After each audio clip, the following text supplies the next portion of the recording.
Good afternoon.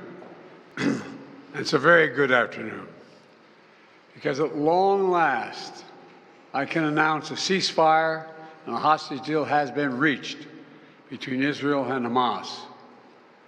For more than 15 months of conflict that began with Hezbollah's brutal massacre on October the 7th, more than 15 months of terror for the hostages, their families, the Israeli people, more than 15 months of suffering by the innocent people of Gaza.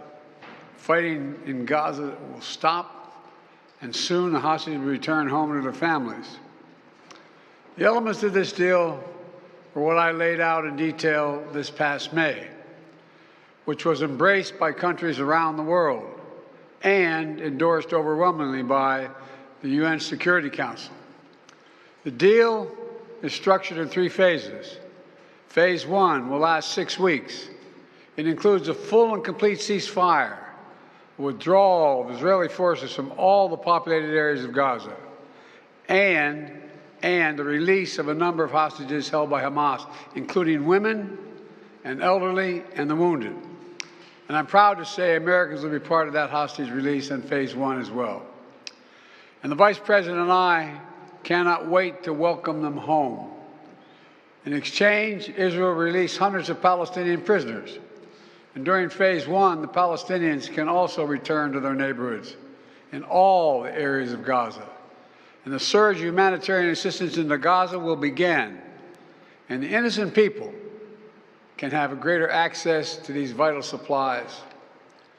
You know, during the next 6 weeks, Israel will negotiate the necessary arrangements to get Phase 2, which is a permanent end of the war. Let me say it again, a permanent end of the war.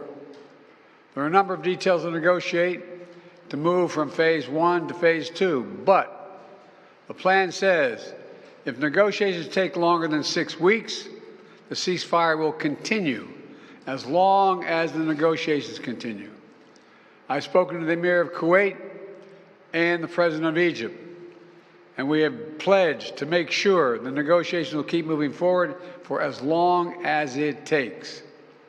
Then, when Phase 2 begins, there will be an exchange for release of the remaining living hostages, including male soldiers, and all remaining Israeli forces will be withdrawn from Gaza, and the temporary ceasefire will become permanent.